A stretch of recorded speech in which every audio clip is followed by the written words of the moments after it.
সাধন হবে শ্রী গোবিন্দের দান লীলামাধব।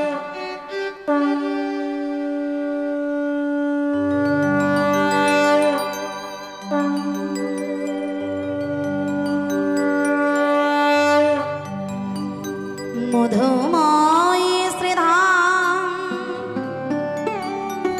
বৃন্দাবনী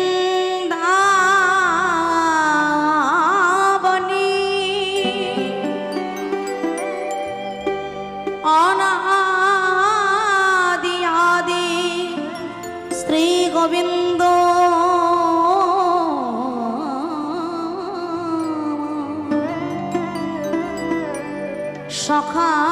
সখাগণ সঙ্গে লয়ে গোষ্ঠ গোচারণ মাঝে বিনোদ খেলায় মেতে আছে। 24 জন সখা আর 9 লক্ষ ধেনুবৎস সঙ্গে শ্রী গোবিন্দ আমার গোষ্ঠ গোচারণে আজ আনন্দে হয়েছেন আত্মহারা, খেলেছেন বিনোদ খেলা, সুন্দর খেলা। শোভাটি কেমন? খেলত নন্দ কিশোর, খেলত নন্দ কিশোর, আজ খেলত নন্দ কিশোর, খেলত নন্দ কিশোর, খেলত রাম সুন্দর সা মোহন মুরাতি মধুর গান। হরি বল হরি বল।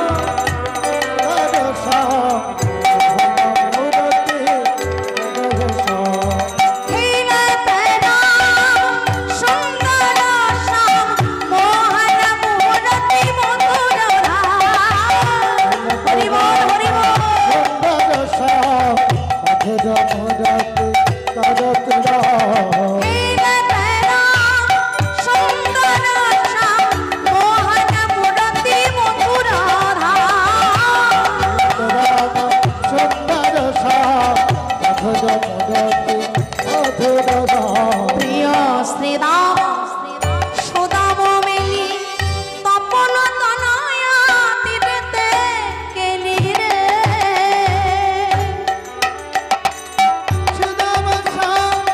তপন তনয়া তীরেতে গেলি রে। এবার ধবলি শ্যামলি আওয়ারি ওই ধবলি শ্যামলি আওয়ালি আওয়াল, ধবলি শ্যামলি আওয়ারি আওয়ারি ধবলি শ্যামলি আওয়ালি আওয়াল, পুকরি চলত কারি পুকরি চলত আনারি।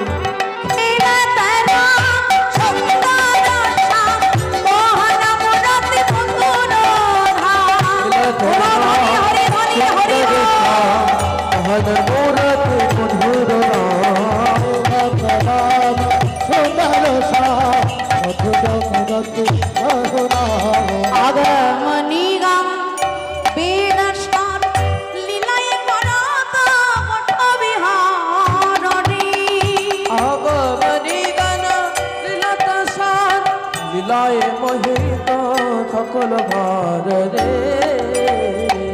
নাসির মামদ করত আশ, নাসির মামুদ করত আশা, নাসির মামদ করত আশ, নাসির মামুদ করত আশা, চরণে শরণ দানি, চরণে শরণ দানি।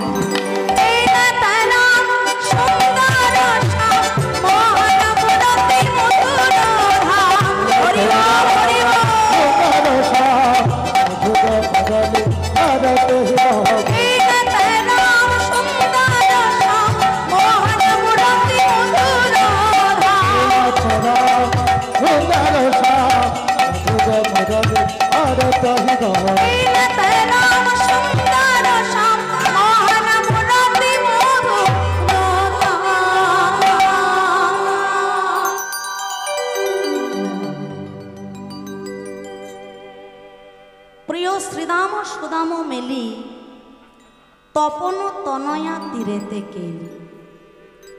আজকে গোবিন্দমার সখাগণ সঙ্গিনী, নবলক্ষ ধেনুবৎস সঙ্গিনী খেলছেন বিনোদ খেলা।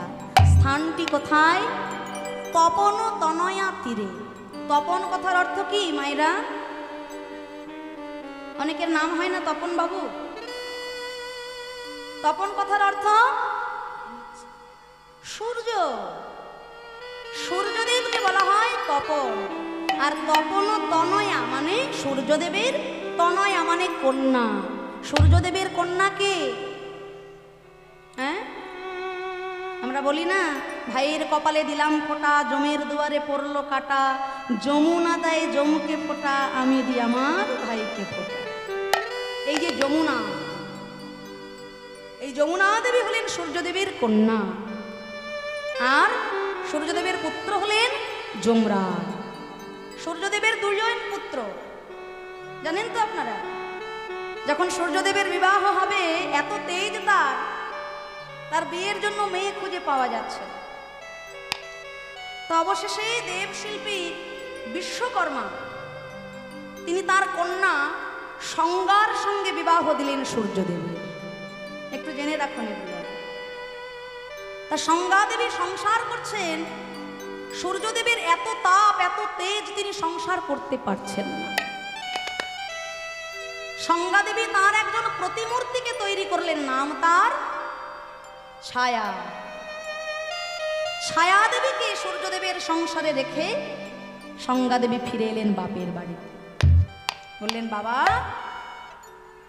এত তাপ এত তেজ তোমার জামাইয়ের আমি সংসার করতে পারছি না। তা পিতা বললেন যে দেখো, শ্বশুর বাড়ি হচ্ছে বিবাহিত স্ত্রীর একমাত্র কক্ষ, তাহলে তুমি শ্বশুর বাড়ি ফিরে যাও। কন্যা বললেন, না বাবা, আমি ওখানে ফিরে যেতে পারবো না। তুমি যদি আমাকে আশ্রয় না দাও, তাহলে আমি দেবাদিদেব মহাদেবের কাছে গিয়ে আশ্রয় গ্রহণ করব। সংজ্ঞা দেবী চললেন শিব ঠাকুরের কাছে হিমালয় পর্বতে। সেখানে এসে আশ্রয় গ্রহণ করলেন শিব ঠাকুরের কাছে কৈলাস পর্বতে। তা ওদিকে সূর্যদেব লক্ষ্য করছেন যে ছায়া দেবী তার দুইজন সন্তানের সঙ্গে দুরকম ব্যবহার করছেন। সংজ্ঞা দেবীর গর্ভে জন্মগ্রহণ করেছেন কে? সংজ্ঞা দেবীর গর্ভে যমরাজ। আর ছায়া দেবীর গর্ভে জন্মগ্রহণ করেছেন বাবা। দুইজন ছেলের নাম শুনলে আমাদের আত্মারাম খাঁচা ছাড়া নাকি। একজন হলেন বড় বাবা, আর একজন হলেন যমরাজ। তা সূর্যদেব লক্ষ্য করছেন স্ত্রী একজন পুত্রকে একটু বেশি ভালোবাসে, বেশি করে যত্ন করে, সেবা দেয়, আর একজন পুত্রের সঙ্গে সৎ মায়ের মতো আচরণ করে। সৎ মায়ের মতো আচরণ দেখে সূর্যদেবের সন্দেহ জাগল। আর ধ্যানবশত সূর্যদেব বুঝতে পারলেন, যার সঙ্গে আমি সংসার করছি সে আদৌ সংজ্ঞা নয়, তার প্রতিমূর্তি ছায়া দেবী। প্রধান্বিত হলেন সূর্যদেব। ছুটতে ছুটতে চললেন দেবশিল্পী বিশ্বকর্মার কাছে, যে আপনি কেমন কন্যার সঙ্গে বিবাহ দিয়েছেন আমার।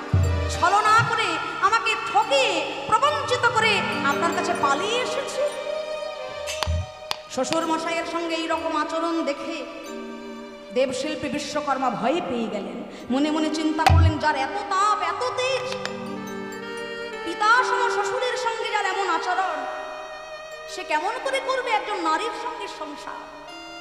তখন দেবশিল্পী বিশ্বকর্মা কি করলেন না, তার হাতের অস্ত্র দিয়ে ওই সূর্যদেবকে 12টা ভাগে ভাগ করে দিলেন। একটু মনোযোগ সহকারে আস্বাদন করুন এই জায়গাগুলো। সূর্যদেবকে 12টা ভাগে ভাগ করে দিলেন। আর ওই যে 12টা ভাগে ভাগ করলেন বিশ্বকর্মা, নাম হলো দ্বাদশ আদিত্য। কিন্তু সূর্যদেবকে যখন অস্ত্র দিয়ে কাটছিলেন, সূর্য চূর্ণ পড়েছিল। যেমন লোহা কাটতে গেলে লোহার গুঁড়ো পড়বে, চূর্ণ পড়বে, সোনা কাটতে গেলে সোনার চূর্ণ পড়বে, তেমন সূর্য কাটতে গিয়ে যখন সূর্য চূর্ণ পড়ল, দেবশিল্পী বিশ্বকর্মা ওই সূর্য চূর্ণ দিয়ে তৈরি করলেন তিনজন প্রধান দেবতার হাতের তিনটি প্রধান প্রধান অস্ত্র, যাহা নারায়ণের হাতে সুদর্শন চক্র রূপে বিরাজিত, যাহা বিরাজিত শিব ঠাকুরের হাতে ত্রিশূল রূপে, আর একটা অস্ত্র বিরাজিত ব্রহ্মাজির হাতে শক্তি নামের অস্ত্র। এই তিনজন দেবতার হাতের তিনটে প্রধান অস্ত্র তৈরি করলেন বিশ্বকর্মা সূর্য চূর্ণ থেকে। তারপর শিব ঠাকুরের কৃপায় সংজ্ঞা দেবীর সঙ্গে আবার মিলন হলো সূর্যদেবের, সংসার হলো সুখময় সুখের সাগর। তাই সেই তপনতময়া তীরে আজকে শ্রী গোবিন্দ আমার সখাগণ সঙ্গে নিয়ে খেলছেন বিনোদ খেলা। কিন্তু খেলা খেলতে খেলতে শ্রী গোবিন্দের মনে পড়ে গেল শ্রীমতী রাধারানীর কথা। আপনার ধেনুবৎস সঙ্গীগণে দিয়া রাধা বলে বাজায় বাঁশি ত্রিভঙ্গ হইয়া। আহা,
বাঁশি রে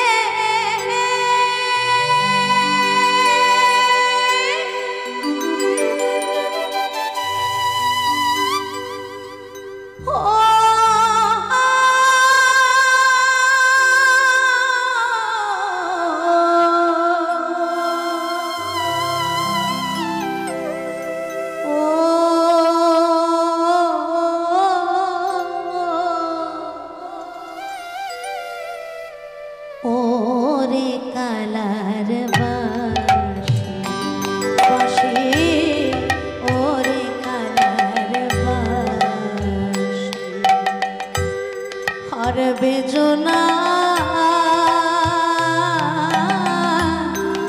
আর বেজনা ওরে কালার বাঁশি ওরে কালার বাঁশি।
বুড়িমাইকে সামনে দেখতে পেয়ে বিরোহিনী রাধারানী আমার কেঁদে বলছে, গো বুড়িমা, সকালবেলা আমার শ্রী গোবিন্দ ধেনুবৎস সঙ্গে নিয়ে নেচে নেচে গোষ্ঠে চলে গেল মা। আমি শুধু ঘরের কোনায় বসে বসে তার ওই মুরলীর ধ্বনি, মুরলীর জয়গান শুনলাম, নয়নে আর দর্শন হলো না মা। তুমি কি পারবে ওই হাসিয়া বাসিয়া বদন আমায় একবার দর্শন করাতে? বলো না বুড়িমা, আর কত অপেক্ষা করব, আর কত ধৈর্য ধরবো আমি ওই হাসিয়া বাসিয়া বদন দেখার জন্য? আমার যে দুঃখের কপাল, কৃষ্ণ বিবাদিনীর ঘরে বসতি করি, কৃষ্ণ কথা কইতে মানা, কৃষ্ণ রূপ দেখতে মানা, কৃষ্ণ বর্ণ নীল শাড়িটা পরতে মানা, নীল যমুনায় জল আনতে যেতে মানা, নীল মেঘ পানে চাইতে মানা। এই অবলার আর কত জ্বালা সইবে বলো মা? আহা, রাধারানীর যে অপ্রাকৃত কৃষ্ণ প্রেম, এই প্রেমের সঙ্গে সাধারণ প্রেমের কি কোনো তুলনা হয় বাবা? হ্যাঁ, এই তো মাইকে গান শুনছিলাম আসতে আসতে, কৃষ্ণ করলে লীলা, আমরা করলে বিলা। আহা, কত সুন্দর গান! ওই গানে আমরা পাগলের মতো নৃত্য করছি, গানের মানেটা নিয়ে একবার চিন্তা করছি না। কৃষ্ণ করলে লীলা আর আমরা করলে বিলা, কত বড় স্পর্ধা আমাদের!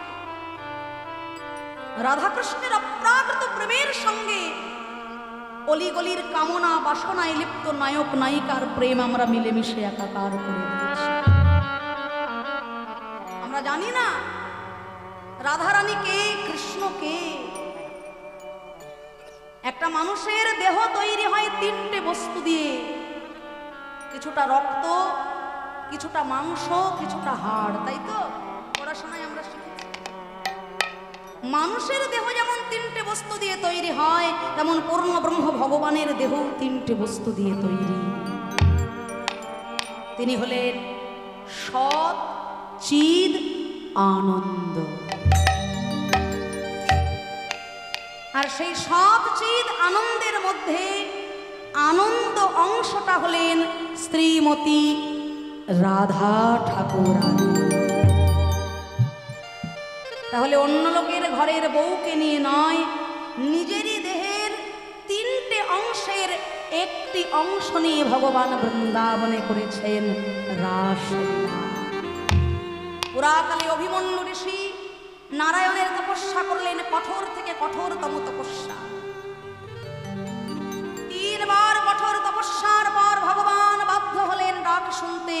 কি ডাক, কি প্রার্থনা? না, হে দয়াময়, স্বর্গলক্ষ্মীকে যেন আমি আমার ঘরণী রূপে পেতে পারি। ভগবান 3 বার কঠোর তপস্যার পর বলেছিলেন, ওগো অভিমন্যু, আমার লক্ষ্মী তুমি ঘরে পাবে বটে, সেই যুগে তুমি হবে নপুংসক, তোমার কোনো পুরুষত্ব থাকবে না। অভিমন্যু বলেছিল, হে দয়াময়, আমার পুরুষত্ব চাই না, আমার লক্ষ্মী আমি ঘরে চাই। লক্ষ্মী যদি আমি ঘরে পাই, নারায়ণকেও নিজ গুণে কৃপা করে একদিন আসতে হবে আমার গৃহে।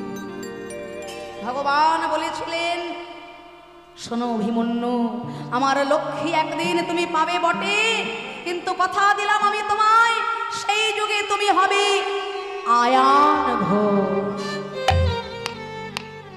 জটিলার ভবনে হবে তোমার জন্ম, আর আমার স্বর্গ লক্ষ্মী রাধারানী রূপে জন্মগ্রহণ করবে কীর্তিদা মাতার ঘরে। আমি হব ব্রজেন্দ্র নন্দন, বৃন্দাবনের অধীশ্বর শ্রী গোবিন্দ কৃষ্ণ জনার্দন। তোমার ঘরণী রূপে বিরাজ করবে আমার স্বর্গ লক্ষ্মী রাধারানী রূপে। আর আমি কৃষ্ণ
গোবিন্দ ঋষি জন্মগ্রহণ করলেন আয়ান ঘোষ রূপে। স্বর্গলক্ষ্মী হলেন রাধিকা সুন্দরী, তাকে নিয়ে গোবিন্দ বৃন্দাবনে করলেন লীলা। তাই বড়িমা বলছে, রাধে গো, কৃষ্ণ দর্শন যে তুই করবি, আর দেরি করিস না। কৃষ্ণ দর্শন যদি করতে হয় রাই, সাজা গো রসের পসরা সাজা, রসের পসরা সাজা, সাজা গো রসের পসরা সাজা। রসময় শ্যামে পেতে হলে সাজা গো রসের পসরা সাজা। রসময় শ্যামে পেতে হলে সাজা গো রসের পসরা সাজা। রাধারানী গোবিন্দের জন্য সাজাচ্ছেন রসের পসরা। ওদিকে এমন সময় কুটিলা এসে বলছে, বাপরে বাপ, বৌদি সেজে গুজে একবারে অপসরী হচ্ছে, ওই কেলে ছোড়ার সঙ্গে দেখা করবে বলে। হ্যাঁ, আর কি সহ্য হয় কুটিলা? মানে কুটিলা কেমন জানেন তো, সব সহ্য হবে কিন্তু লোকের ভালো মোটে সহ্য হবে। এমন মানুষও আছে জানেন তো, গ্রামে হোক শহরে হোক এরকম মানুষও দেখা যায়। কিন্তু আপনাদের এদিকে আছে কি? লোকের ভালো সইতে পারে না, লোকের ভালো দেখলেই গা জ্বলে। এমন মানুষ আপনাদের গ্রামে আছে? হ্যাঁ, ওই কাদের গ্রামে আছে একটু হাত তুলুন তো দেখি। মায়েরা হাত তুলবে কি করে? সেই ব্যক্তি হয়তো আজকে তার পাশেই এসে বসে আছে। এমনও মানুষ আছে, গ্রাম বলুন আর শহর বলুন, ও বাবা, লোকের ভালো মোটে সহ্য হয় না। পাড়ার লোকের ভালো দেখলেই নারদগিরি, এর কথা ওর কাছে, ওর কথা তার, তাই না? এক জেলে, বুঝলেন তো, প্রতিদিন তার মাছ ধরে সংসার চলে। তা জেলে মাছ ধরে সংসার চালায়। একদিন জালের মধ্যে পেয়েছে একটা জাদু পাথর। আর ওই জাদু পাথর পেয়েছে যেই না, জাদু পাথর বলছে, ওগো জেলে, আমি হলাম জাদু পাথর, তুমি আমার কাছে যা চাইবে তাই পাবে, যা চাইবে তাই পাবে। তা জেলের মনে তো আনন্দ ধরে না, বাবা যা চাইবো তাই পাওয়া যাবে। তবে হ্যাঁ, একটা শর্ত আছে। শর্তটা কি না, তোমাকে আমি যা দেব, তোমার যদি একটা হয়, পাড়া প্রতিবেশীর দুটো হয়। মানে তোমার একটা বাড়ি হলে পাড়ার লোকের দুটো, তোমার একটা গাড়ি হলে পাড়ার লোকের দুটো। তোমার জেলে তো লোকের ভালো সইতে পারে না। জেলে মনে মনে ভাবছে, সারা জীবন ধরে না খেতে পেয়ে মরবো তাও ভালো, তবু কোনোদিনও পাথরের কাছে কিছু চাই না। আমার যা হবে পাড়ার লোকের তার ডবল, এ কি সহ্য করা যায়? খেটে মরবো আমি, ফায়দা লুটবে পাড়ার লোক, কোনোদিনও কিছু চাইব না। জেলেনিকে এসে ভালো করে বুঝিয়ে দিয়েছে, শোন, কাউকে যেন কিছু বলিস না, আর এই জাদু পাথরের কাছে কোনোদিনও কিছু চাইবি না। তা গিন্নি মনে মনে চিন্তা করছে, সারা জীবন তো এইভাবেই কেটে গেল। পরের দিনে প্রভাতে উঠে জেলে যখন আবার গিয়েছে মাছ ধরতে, জেলেনি ওই জাদু পাথরের কাছে বলছে, ওগো জাদু পাথর, জীবনে আমার অনেক আশা ছিল গলায় একটা সোনার সীতাহার পরব। যেই না এই আশা বলেছে পাথরের কাছে, তার গলায় হয়েছে একটা সোনার সীতাহার। তার যেই না একটা হয়েছে, পাড়ার সব মেয়ে বউদের মনে মনে ভাবছে, সারা জীবনে এই কুড়ে ঘরে তো রোদে জলে কষ্টই করে গেলাম, হ্যাঁ, তা যদি একটা একতলা ছাদ বাড়ি আমার হতো, জীবনে আমি আর কিচ্ছুটি চাইতাম না। তো ওমা, অমনি তার একতলা বাড়ি হয়েছে। আর তার যেই না একতলা বাড়ি হয়েছে, পাড়ার সব লোকেদের দোতলা, আর যাদের দোতলা ছিল তাদের চারতলা। সন্ধ্যাবেলায় জেলে তো ফিরেছে ঘরে। ও বাবা, ঘরে ফিরে এসে আর তো কিছু চিনতে পারে না, গ্রামের পথ ঘাট তো একেবারে সব সল্ট লেক হয়ে মনে মনে চিন্তা করছে, ওই আমার পোড়ামুখী গিন্নি ছাড়া এ কারোর কাজ হতে পারে। ওই গিন্নির জন্যই সব সর্বনাশ হয়ে গেল আমার, পাড়ার লোক এত বড় লোক হয়ে গেল রে। তা তাড়াতাড়ি জেলে ঘরে এসে বলছে, ওরে জাদু পাথর, আমি তোর কাছে অন্য কিছু চাই নে বাবা, তুই দয়া করে আমার একটা চোখ কানা করে। মানে তার যদি একটা চোখ কানা হয়, পাড়ার লোকেদের দুটো ফিউজই চলে যায়। আমার যদি একটা চোখ কানা হয়, আমি না হয় আর একটা চোখে সব কিছু দেখতে পারবো, কিন্তু যার দুটো চোখই গেছে তার বাড়ি দিয়েই বা হবে কি, আর গাড়ি দিয়েই বা হবে কি, নাকি কোনো কাজেই তো লাগবে না যদি দেখতেই না পাওয়া। তা এমনও মানুষ আছে যারা লোকের ভালো সহ্য করতে পারে না, তেমন হলো জটিলা আর কুটিলা। তাই জটিলা বলছে আমার ঘরের বউটির স্বভাব ভালো না, পথে যেতে যেতে শুধু একবার এদিক চায় একবার ওদিক, একবার এদিক একবার ওদিক। রাধা রানী আমার জটিলার চরণ ধরে প্রতিজ্ঞা করে, আজ যদি তুমি আমায় পথে যেতে অনুমতি দাও, এই আমি তোমার চরণ ছুঁয়ে প্রতিজ্ঞা করলাম, আজ আমি এদিকে ওদিকে চাইব না, কেবল একই পানে চাইব, চাইব কেবল একই পানে চাইব, একই পানে চাইব, আমি এদিকে ওদিক চাইব না, একই পানে চাইব, এদিকে ওদিকে চাইব না, একই পানে চাইব। জটিলা চিন্তা করলেন বৌমা যদি একই পানে তাকায়, মানে পথের দিকে তাকায়, তাহলে আর পাঠাতে দেরি কি আছে নাকি? হ্যাঁ, তাই যাই হোক, তাহলে দধিদুগ্ধ ঘৃতকুলের পশরাদি আজকে বৌমাকে আমরা পাঠাবো বৃন্দাবনের পথে পথে, চলে যাবে মথুরার হাটে দধিদুগ্ধ ঘৃতঘোল বিক্রয় করার জন্য।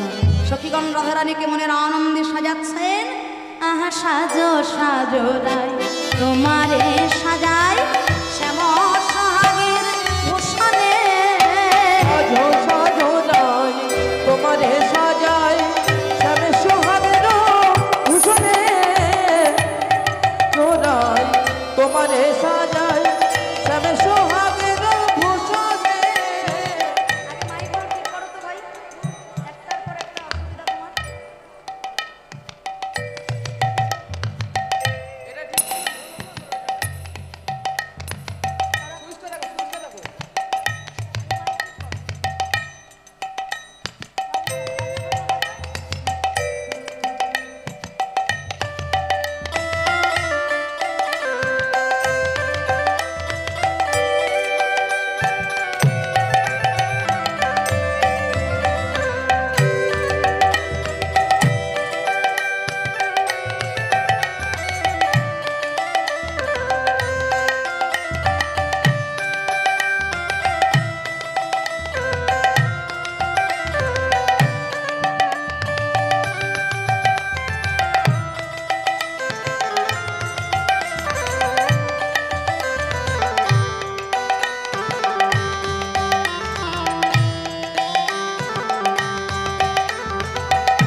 আহা সাজো সাজো রাই তোমারে সাজাই শ্যাম সোহাগের ভূষণে, সাজো সাজো রাই তোমারে সাজাই শ্যাম সোহাগের ভূষণে,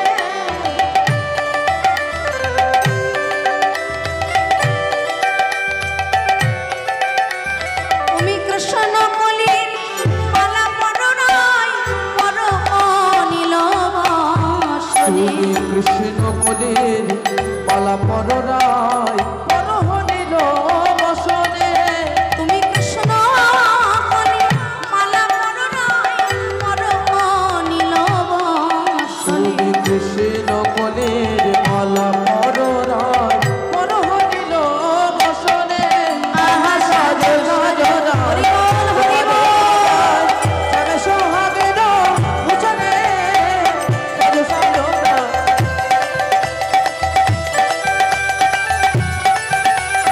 সাজো সাজো রাই তোমারে সাজাই শ্যাম সোহাগের ভূষণে, সাজো সাজো রাই তোমারে সাজাই সখীগণ সঙ্গে নিয়ে রাধারানী আমার আজকে জটিলার শ্রীচরণে প্রণাম জানি। এই রিভাবটা একটু কমা, ইকোটা কমিয়ে দাও ভাই। জটিলার শ্রীচরণে প্রণাম জানি। আজকে চলেছেন মথুরার হাটে দধি দুগ্ধ ঘৃত ঘোলের পশরা সাজিয়ে, এমন ললিতা বিশাখা সাথে চলিয়া যাইতে পথে। ললিতা বিশাখা সাথে চলিয়া যাইতে পথে।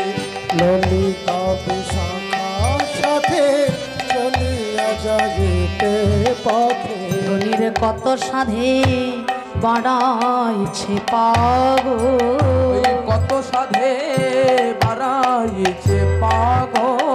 অমনি উথলিল ভাব সার এলাইল কেশভা।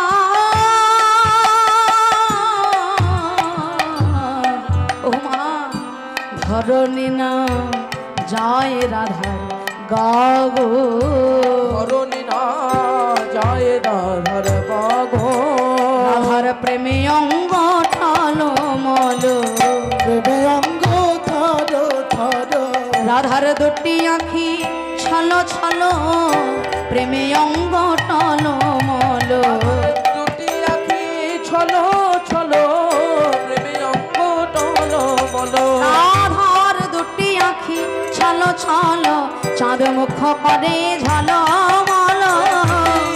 আঁখি ছলো ছলো, চাঁদ মুখ করে ঝলমল। দুটি আঁখি ছলো ছলো, মুখ করে ঝলমল। আঁখি ছলো ছলো। প্রেমে অঙ্গ টলমল। সখীগণ সঙ্গে নিয়ে রাধারানী আমার চলেছেন মথুরার হাটে দধি দুগ্ধ ঘৃত ঘোল বিক্রয় করতে। আর যেই না সকলকে সঙ্গে নিয়ে এসেছেন শ্রী যমুনার ঘাটে, যমুনার ঘাটে শ্রী রাধারানী বলছে, ও বুড়িমা ওই দেখো ও গো কি হেরিয়ে বড়াই কদম্বের মূলে। ও গো কি হেকিবে বড়াই কদম্বের মূলে। ওহো কি দিয়ে বড়াই কদম্বের মূলে। তরিত জরিত জয়ছে নব জলধারী, তো দরিত জইছে নব জল ধরে। অবতরিত জরিতে জয়ছে নব জলধারী। তরিত দরিত জইছে নব জল ধরে। যমুনার কুলে মেঘের উদয়, মেঘের উদয়। যমুনার কুলে মেঘের উদয়। যমুনার কুলে মেঘের উদয়। হাই হাই আমি কি হেরি যমুনার কুলে মেঘের উদয়। হায় হায় আমি কি হেরি যমুনার কুলে মেঘের উদয়। অবরিমা ওই দেখো ওগো কি হেরিয়ে বড়াই কদম্বের মূলে, তরিত জড়িত জয়ছে নব জলধারী। কৃষ্ণ অঙ্গখানি তো নীল মেঘের মতো, তাই কৃষ্ণ অঙ্গ দেখে রাধারানী বলছে, বড়িমা দেখো যমুনার কুলে যেন মেঘের উদয়। আর শ্রী গোবিন্দ আমার অত সুন্দর বেশের ওপর মাথায় পড়েছে মোহন চূড়া, তাতে দিয়েছে ময়ূরের পালক। আর ময়ূরের পালকের 7টি রং দেখে শ্রীমতী রাধারানী বলছে, ও বড়িমা দেখো দেখো তাহার পরে কিবা নব ইন্দ্র ধনু। তাহার উপরে কিবা নব ইন্দ্র ধনু। তাহার উপরে কিবা নব ইন্দ্র ধনু। তাহার উপরে কিবা নব ইন্দ্র ধনু। বড়াই বলে চেন না গো নন্দের বালাকার। বলেছে নন্দের বালা কানু। বড়াই বলে চেন না গো নন্দের বালাকার। বলেছে নন্দের বাল। বড়াই বলে চেন না গো নন্দের বালাকার। বলাই বলেছে নন্দের বালা কানু। শ্রী গোবিন্দের মাথায় রয়েছে ময়ূরের পালক, আর ওই ময়ূরের পালকের 7টি রং দেখিয়ে দিয়ে রাধারানী বলছে, বড়িমা ওই দেখো তাহারও উপরে কিবা নব ইন্দ্রধনু, রামধনু। তা কৃষ্ণের মাথায় ওই ময়ূরের পালকটা এলো কোথা থেকে? তাহলে আমাদের একটু জানতে হয়।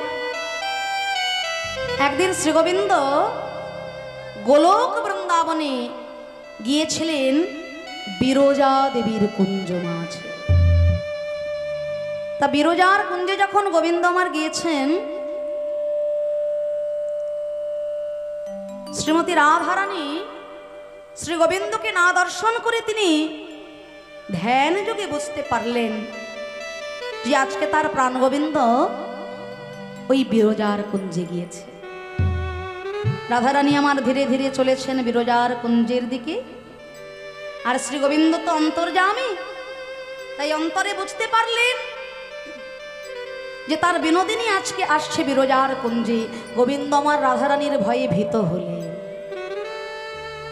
ভয়ে ভীত হয়ে শ্রী গোবিন্দ আমার বলছে, বিরজা ওই দেখো আমার বিনোদিনী আসছে, হ্যাঁ তুমি এক কাজ করো, তুমি এখন নদী রূপ ধারণ করো। বিরজা তখন নদী রূপ ধারণ করেছেন, আর আমার শ্রী গোবিন্দ রাধারানীর ভয়ে ভীত হয়ে রাধারানীকে ফাঁকি দেবেন বলে একটি কালো সাপ হয়েছে। যিনি বিশ্বব্রহ্মাণ্ডের অধীশ্বর, ভয় যাকে দেখলে ভয়ে পালায়, আজকে তিনি রাধারানীর ভয়ে সাপ হয়েছে, তাই তো? হ্যাঁ, যত বড়ই নেতা মন্ত্রী ব্যারিস্টার হোক না কেন বাবা, হোম মিনিস্টারকে তো সবাই ভয় পায় নাকি? হ্যাঁ, মুখে বলে আমি ভয় পাই না, নাকি গো? তাই আজকে শ্রী গোবিন্দ যাকে ভয় দেখলে ভয়ে পালিয়ে যায়, তিনি আজকে রাধারানীর ভয়ে একটি কালো সাপ হয়ে নদীরূপী বিরজার বুকের ওপরে আজকে হেলে দুলে চলে যায়। হেলে দুলে চলে যায়, হেলে দুলে চলে যায়, হেলে দুলে চলে যায়, হেলে দুলে চলে যায়, হেলে দুলে চলে যায়, এই সর্বরূপী গোবিন্দ আমার হেলে দুলে চলে যায়, সর্বরূপে গোবিন্দ আমার হেলে দুলে চলে যায়, এই সর্বরূপী গোবিন্দ আমার হেলে দুলে চলে যায়, সর্বরূপে গোবিন্দ আমার হেলে দুলে চলে যায়। গোবিন্দ আমার একটা কালো সাপ হয়ে নদীরূপী বিরজার বুকের উপরে সাঁতার কাটছেন। ওদিকে রাধারানী বিরজার কুঞ্জে এসে দেখে, হায় হায়, এখানে তো বিরজাও নাই আর আমার শ্রী গোবিন্দও নাই, তাহলে গেল কোথায়? রাধারানী বসলেন আবার ধ্যান যোগে।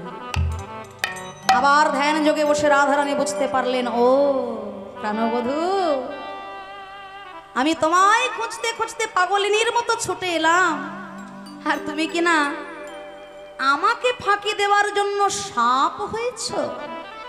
বাহ, তুমি বড় চতুর প্রাণনাথ, তুমি বড় চতুর। তবে তুমি এটা জানো না, কৃষ্ণ নাম হরিনাম বড়ই মধুর, আর কৃষ্ণ ভজে যে জন সে বড় চতুর। তুমি চতুর আর আমি তোমায় ভালোবাসি, আমি বড় চতুর। তাই রাধারানী চিন্তা করলেন, আমার শ্রী গোবিন্দ যখন সাপ হয়েছে, তাহলে আমি এবার হব সাপের শত্রু ময়ূর।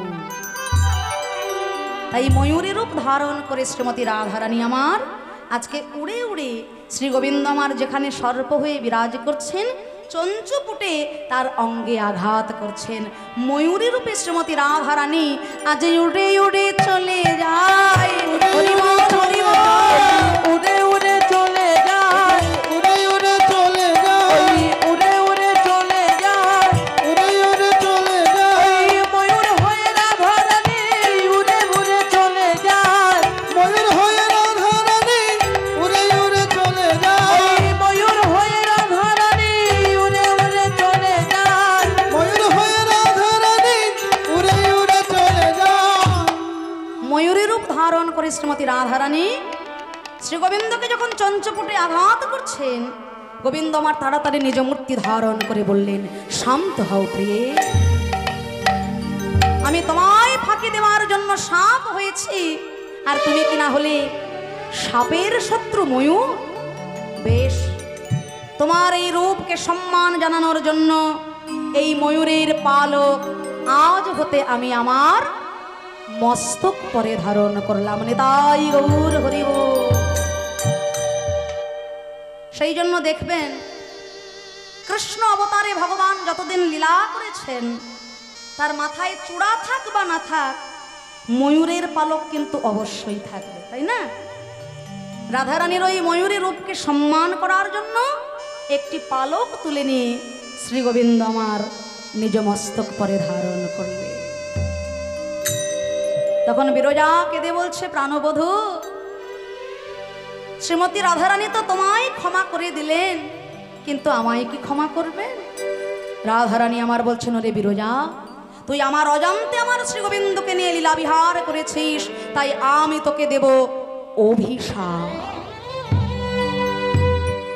আগত জন্মে তোর দুই অংশে জন্ম হবে, এক অংশ হবে চন্দ্রাবলী আর এক অংশ হবে ব্রজের নীল যমুনা। যেদিন আমার শ্রী গোবিন্দ মান ভঞ্জন লীলা করবেন তার আগের দিন রাত্রে চন্দ্রাবলী রূপে তুই আমার শ্রী গোবিন্দকে ঘরে পাবি। আর আমার গোবিন্দ যেদিন নৌকা বিলাস লীলা করবেন, তোরই বক্ষে তোরই তীরে গোবিন্দ লীলা বিহার করবেন, সেই দিন শ্রী যমুনা রূপে তুই আমার গোবিন্দকে কাছে পাবি। বিরজা বলে, ওগো রাধে গো, তোমার এই অভিশাপ যে এত মধুময় তা তো আমার জানা ছিল না। তোমার অভিশাপ থেকে আশীর্বাদ হয়ে যায়, গোবিন্দ ধন পাওয়া যায়। তাই তোমার এই আশীর্বাদ চাই নারাই। তুমি যেই দুটোই অভিশাপ দিলে আমায় দয়া করো, তার একটাও যেন আমার ফলে, একটাও যেন আমার ফলে, একটাও যেন আমার ফলে, যেন কৃষ্ণ বলে কাঁদতে পারি, একটাও যেন আমার ফলে, কৃষ্ণ বলে কাঁদতে পারি, একটাও যেন আমার ফলে, যেন কৃষ্ণ বলে কাঁদতে পারি, কৃষ্ণ প্রাপ্তির পথে দাঁড়াই। রাধে রাধে, কৃষ্ণ প্রাপ্তির পথে দাঁড়াই, কৃষ্ণ বলে কাঁদতে পারি, প্রাপ্তির পথে দাঁড়াই, ওই কৃষ্ণ বলে কাঁদতে পারি, ওই একটাও যেন আমার ফলে। তাই তাহার উপরে কৃপা নব ইন্দ্রধনু বড়াই বলে চেনো না গো, এই যে নন্দের বেটা কানু। হ্যাঁ, যমুনার বিকে যেতে আর দেরি নাই, পাতিয়া মঙ্গল ঘট বসেছে কানায়। আজকে গোবিন্দ আমার একটা মঙ্গল ঘট পেতে শ্রী যমুনার তীরে একটি বেতের লাঠি হাতে করে নিয়ে দাঁড়িয়েছেন আর বলছেন, এই পথে যারা যাতায়াত করবে আর এই যমুনায় যারা পারাপার হবে তাদের প্রত্যেকের কাছ থেকে কর আদায় করার জন্য আজকে আমি দানি হয়ে দাঁড়িয়েছি।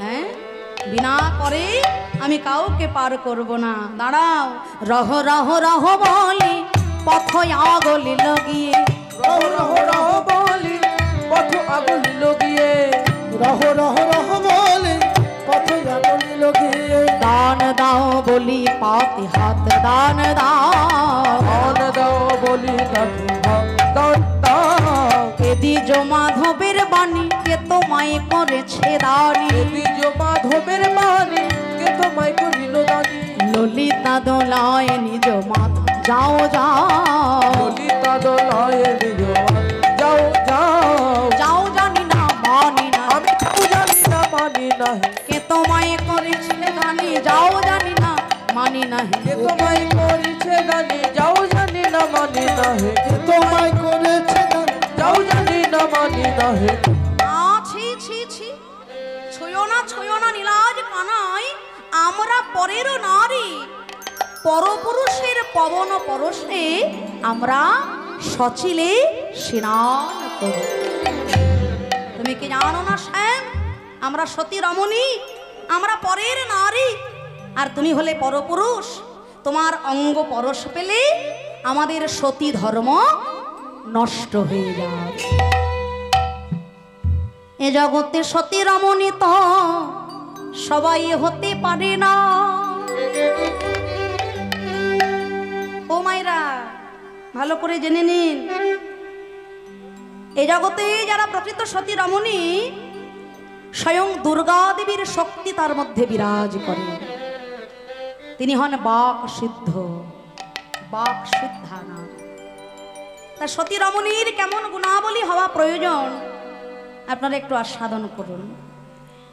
মালাবতী নামে এক সতীসদ্ধী শিরোমণি রমণী ছিল। তার স্বামীর ছিল কুষ্ঠ রোগ। কুষ্ঠ ব্যাধিগ্রস্ত স্বামীকে মাথায় করে নিয়ে মালাবতী প্রত্যেক দিন যেতেন গঙ্গায় স্নান করাতে। তা স্নান করিয়ে স্বামীকে মাথায় করে নিয়ে মালাবতী ফিরছেন জঙ্গলের পথ দিয়ে গৃহে। এমন সময় ওই জঙ্গলের ধারে, বনের ধারে একজন মুনি তপস্যায় বসেছিলেন। নাম হলো তার মান্ডব্য মুনি। এই মান্ডব্য মুনির কথা আপনারা একটু ভালো করে জেনে নিন। এই মান্ডব্য মুনির পশ্চাৎ এসেছিল শূল বেদনা। তার এত জ্বালা, এত যন্ত্রণা, তিনি বসতে পারেন না, উঠতে পারেন না, তপস্যা করতে পারেন না। তার শূল বেদনা নিয়ে এই মান্ডব্য মুনি তার সাধনার দ্বারা সশরীরে তিনি একদিন গিয়েছিলেন যমরাজের বাড়িতে। যমরাজের বাড়িতে এসে বলছেন, ওগো ধর্মরাজ, আমি মুনি, তুমি আমাকে এমন শূল বেদনা কেন দিয়েছ? যে বেদনায় আমার তপস্যা হয় না, আমার ধ্যান হয় না, আমার যজ্ঞ হয় না, সাধনা হয় না। যমরাজ বলছেন যে, হে মুনিবর, এখানে তো আমার কোনো দোষ নেই। নিজ কর্ম দোষে জীবে নানা শাস্তি পায়, মিছা মিছা দোষ দেয় আমার জগত পিতা। এ জগতে জীব যেমন কর্ম করবে তেমন ফল পাবে। তা আপনি আগের জন্মে একটি ফড়িং ধরে তার পশ্চাতে কাঠি দিয়ে বেদনা দিয়েছিলেন, আর সেই অপরাধে এই জন্মে আপনার শূল বেদনা। মান্ডব্য মুনি বললেন, তাহলে যখন আমি এই ঘটনাটা ঘটিয়েছিলাম তখন আমার বয়স কত ছিল? যমরাজ খাতা খুলে বললেন, তখন আপনার বয়স ছিল 5 বছর। হ্যাঁ, 5 বছরের একটা ছোট্ট শিশুর তার কি কোনো পাপ পুণ্য জ্ঞান থাকে? আপনারা বলুন তো, থাকে? 5 বছরের একটা ছোট্ট শিশু, তাকে যদি আপনি আগুনে হাত দিতে বলেন সে চলে যাবে, জলে ঝাঁপ দিতে বললে সে চলে যাবে। 5 বছরের একটা শিশুর ভালো মন্দ পাপ পুণ্য জ্ঞানের বিচারই থাকে না। আমি লঘু পাপ করেছি, তুমি আমায় গুরুদণ্ড দিয়েছ। এই লঘু পাপে গুরুদণ্ড দেওয়ায় আমিও তোমাকে অভিসম্পাদ করব। যমরাজকে অভিশাপ করছে মুনিবর। যমরাজ হাত জোড় করে ভয়ে দাঁড়ালেন।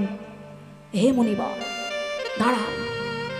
অভিশাপ দেওয়ার আগে আপনার চরণে আমার প্রার্থনা, আপনি আমাকে যে অভিশাপই দেন না কেন, দয়া করে আপনি আমাকে 3টে অভিশাপ কখনো দেবেন না। 3টে অভিশাপ কি কি? না, যেন আপনি আমাকে কোনোদিনও রাজা করে জন্ম দেবেন না। আমি রাজা হতে চাই না। দ্বিতীয়ত, আপনি আমাকে কখনো শূদ্র কুলে জন্ম দেবেন না। আর আমার যেন কোনোদিনও কুকুর কুলে জন্ম না হয়।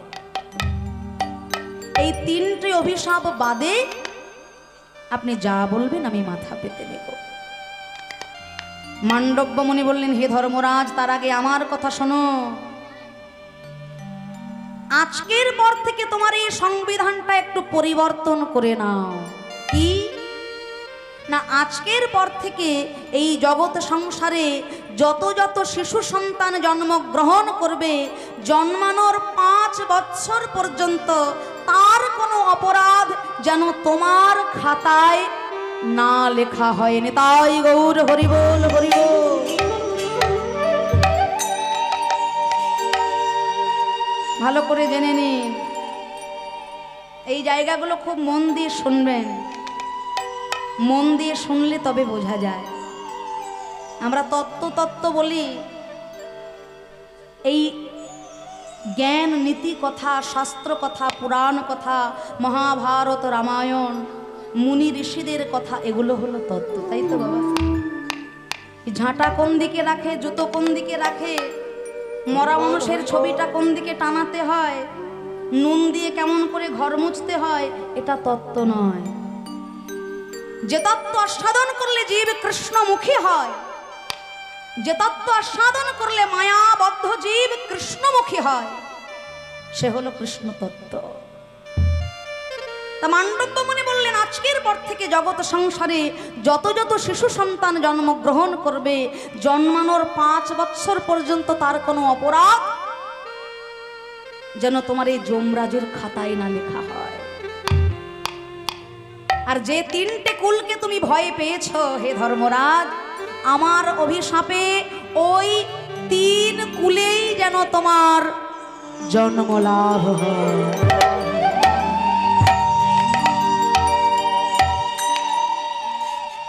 ভক্তমণ্ডলী, ভক্তিমতী মায়েরা বিচার করে দেখবেন, যিনি জন্মগ্রহণ করলেন, বসলেন রাজ সিংহাসনে,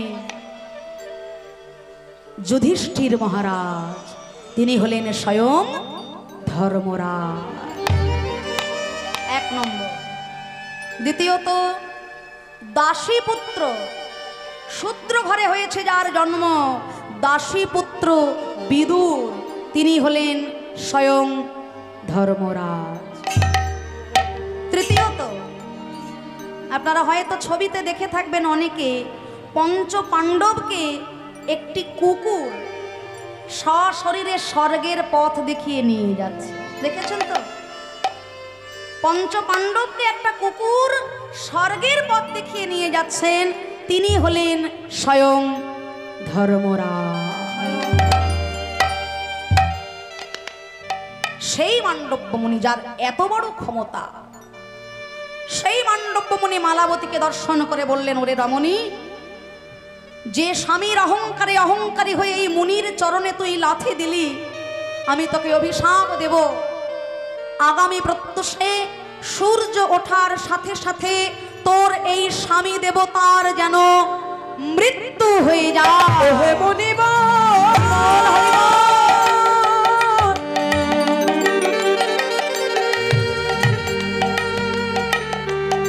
আপনি অমন কথা বলবেন না,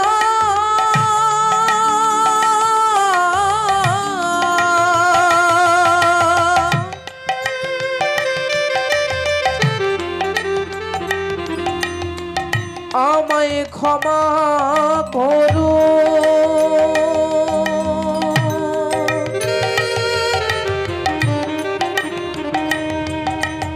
আমায় আপনি ক্ষমা করো। মালাবতী বললেন, হে মুনিবর, অপরাধ তো আমি করেছি, আমার স্বামী তো কোনো অপরাধ করেনি। আমি যদি সতী রমণী হয়ে থাকি, আমি যদি কায়ে মনোবাক্যে স্বামী সেবা করে থাকি, যে সূর্য উদয়ে আমার স্বামীর মৃত্যু হয়, আগামী প্রত্যুষে যেন সেই সূর্য আর জগতে কোনো দিন না উদয় হয়। হরিবল হরিবল। দেখুন সতী রমণীর মুখের বাক্যের কতটা ক্ষমতা। রাতের পর রাত কেটে যাচ্ছে, সময়ের পর সময় চলে যাচ্ছে, পৃথিবীতে সূর্য উদয় হচ্ছে না। সূর্য দেবতা স্তম্ভিত। ভক্তমণ্ডলী, ভক্তিমতী মায়েরা, সূর্যদেব উদয় না হলে, দিনমণি উদয় না হলে কি দিন হবে? আমরা আলো পাবো না, অক্সিজেন পাবো না, ফসল উৎপন্ন হবে না, জীবন চলবে না, সংসার চলবে না, তাই তো? সেই জন্য আমাদের প্রত্যেকের কর্তব্য প্রভাতকালে উঠে সূর্য নারায়ণের উদ্দেশ্যে একটা প্রণাম জানানো। হে সূর্যদেব, তুমি আছো বলে আমার অস্তিত্ব, তুমি আছো বলে আমি আলো পাচ্ছি, অক্সিজেন পাচ্ছি, জীবন ধারণ করতে পারছি। তার উদ্দেশ্যে একটা প্রণাম জানানো। সময় অতিবাহিত হয়ে যাচ্ছে, সৃষ্টি রসাতলে চলে যাচ্ছে, সূর্য উদয় হচ্ছে না। অবশেষে ব্রহ্মা বিষ্ণু মহেশ্বর এসে দাঁড়ালেন মালাবতীর সম্মুখে। হে মা, একটা গাভীর শিঙের উপরে শস্য দানা রাখলে সেই শস্য দানাটা মাটিতে পড়তে যতটুকু সময়, ওইটুকু সময়ের জন্য তোমার স্বামীর মৃত্যু হোক, সূর্য দেবতা উদয় হোক, আমরা কথা দিলাম তোমার স্বামী সুস্থ দেহ নিয়ে আবার ফিরে আসবে তোমার কাছে।